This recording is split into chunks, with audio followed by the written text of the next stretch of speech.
Salut à tous. Alors dans cette vidéo, on va dessiner ensemble cette sphère et je vais vous montrer comment faire des dégradés, des ombrages qui sont super doux.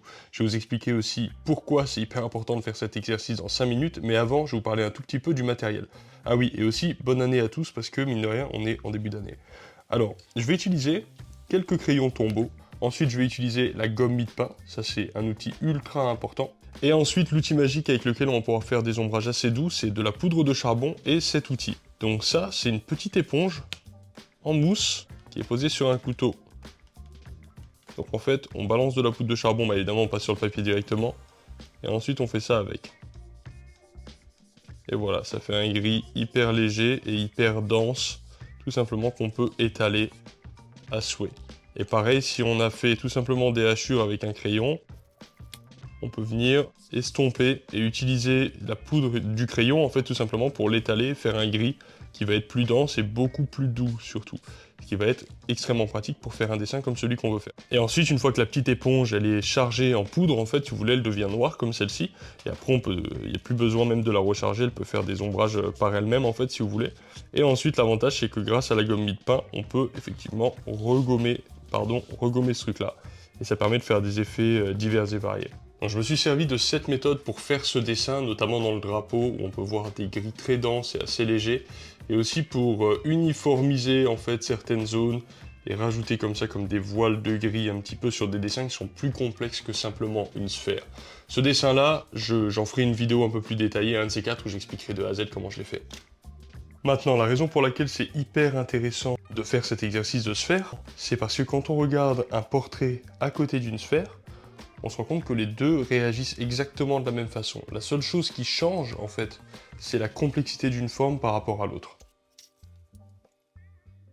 Ce que ça signifie, c'est que si vous êtes capable de dessiner une sphère correctement, c'est-à-dire un objet finalement assez simple, hein, même d'imagination c'est largement faisable, et de comprendre un petit peu comment les lumières et les lumières réfléchies fonctionnent, etc., ça sera beaucoup plus facile en fait pour vous de pouvoir dessiner un portrait par la suite qui va avoir des volumes et des modelés qui seront cohérents par rapport à ce que ça devrait être.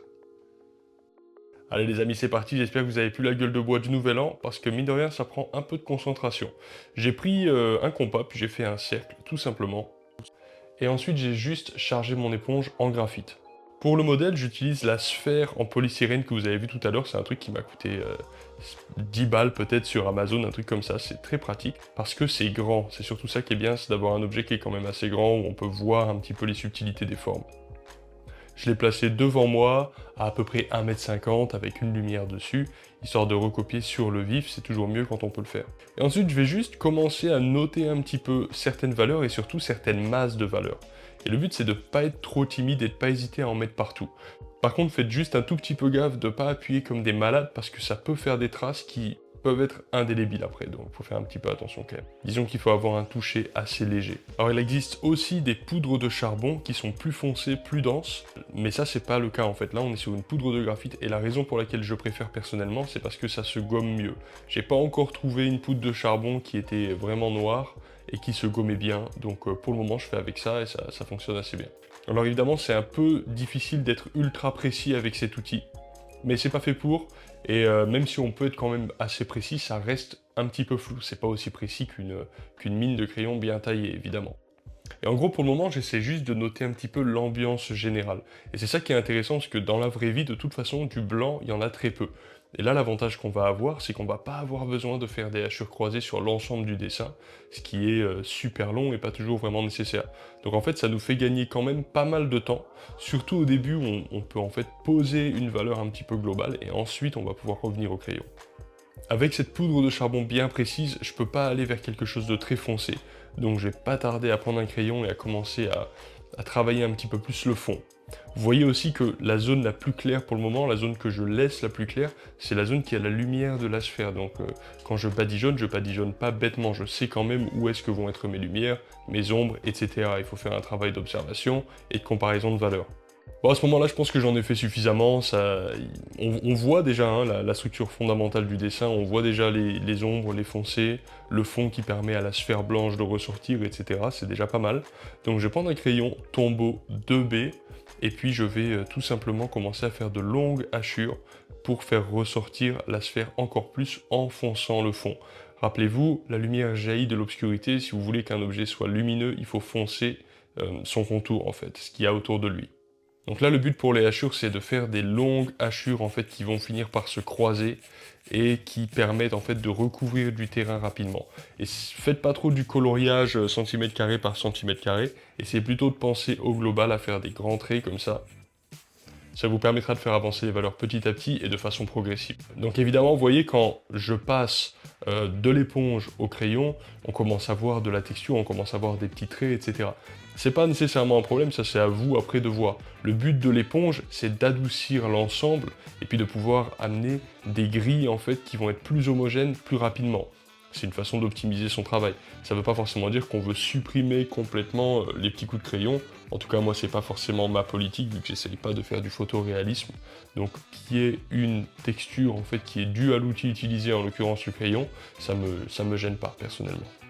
Et ensuite, une fois que j'ai fini un petit peu ma première étape, c'est-à-dire, enfin, ma seconde étape, du coup, c'est-à-dire tout simplement travailler un peu mes zones de foncé grâce à des hachures croisées un peu longues, eh bien, je vais prendre ma petite éponge, et puis on va commencer à rebadigeonner un petit peu le tout, et donc en fait ça va réadoucir un petit peu tout, et ça va aussi foncer, parce que ce qui va se passer, c'est que avec le crayon, le graphite ne se dépose que sur la crête du papier, donc sur la partie qui ressort en fait, et là avec l'éponge, ce qu'on va faire, ça va être un petit peu comme une estompe, donc en fait on va repousser le graphite à l'intérieur du papier, donc au lieu d'avoir un grain qui va être très très prononcé, avec des endroits très foncés, des endroits très blancs, ça va homogénéiser, et en fait ça va finalement foncer l'ensemble du dessin.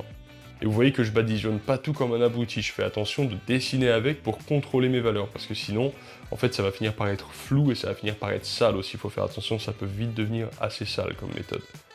Et là où cet outil m'intéresse vraiment énormément, ça va être dans les zones de lumière de la sphère, parce que je vais pouvoir rabattre en fait le gris qui va être à l'extérieur et l'éponge qui va être chargée en graphite, je vais pouvoir la rabattre petit à petit vers la zone de lumière, sur la zone de lumière. Et ça, en fait, ça permet d'avoir des gris qui sont vraiment très très doux, qui sont très homogènes, très denses, mais tout en étant très doux, très légers. Et ça, c'est excellent pour deux raisons. Bah, déjà, c'est un beau rendu, d'avoir des beaux gris bien clairs, bien légers, bien denses, c'est un joli rendu. Et aussi, c'est un gain de temps énorme. Parce que souvent, dans un dessin, vous le verrez vous-même probablement, paradoxalement, les zones qui prennent le plus de temps, c'est pas toujours les zones les plus foncées, c'est souvent les zones les plus claires où on est obligé d'être super attentif à pas aller trop foncé, et puis à y aller vraiment tout petit à petit, ce genre de truc. C'est souvent des zones assez claires qui prennent beaucoup de temps.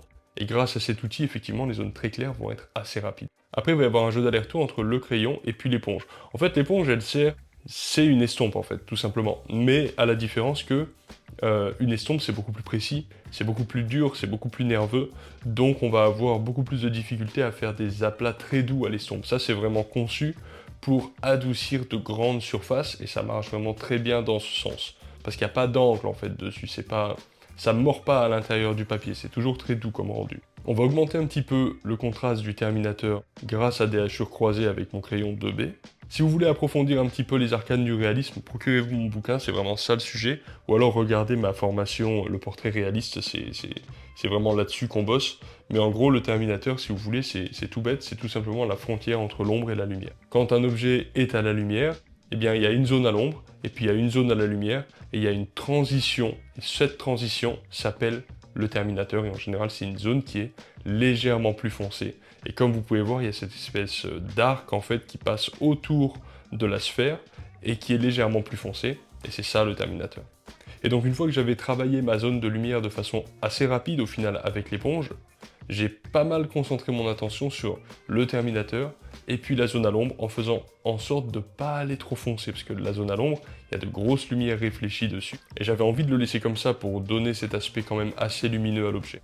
Et quand vous utilisez l'éponge, n'hésitez pas à passer plusieurs fois doucement, allez-y tranquille, forcez pas trop dessus, passez plusieurs fois. N'oubliez pas que dès que vous passez, vous chargez votre éponge en graphite en fait, donc c'est une autre façon en fait de travailler que de travailler qu'un crayon, c'est complètement différent, mais au final on s'y fait.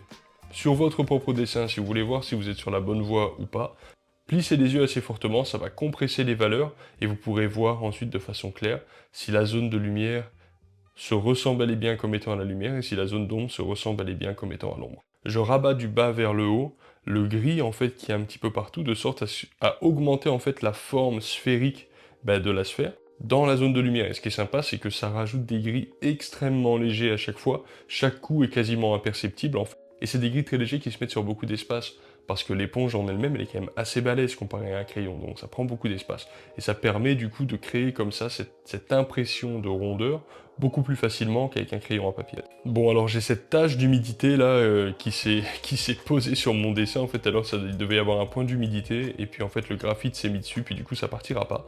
Donc je vais tout simplement créer 2-3 tout petits reliefs, histoire de montrer que la sphère elle a quelques imperfections, ça permettra de donner un petit peu plus de réalisme.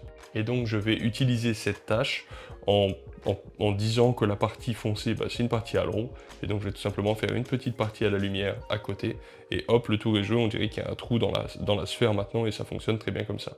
J'ai fait 2-3 autres petits reliefs comme ça ici et là, tout petit juste pour ajouter 2-3 détails. Et puis voilà, on a terminé. En tout cas, j'espère que ça vous aura plu, que ça vous aura aidé à y voir un petit peu plus clair comment faire de beaux ombrages bien doux, et puis à la prochaine, bye.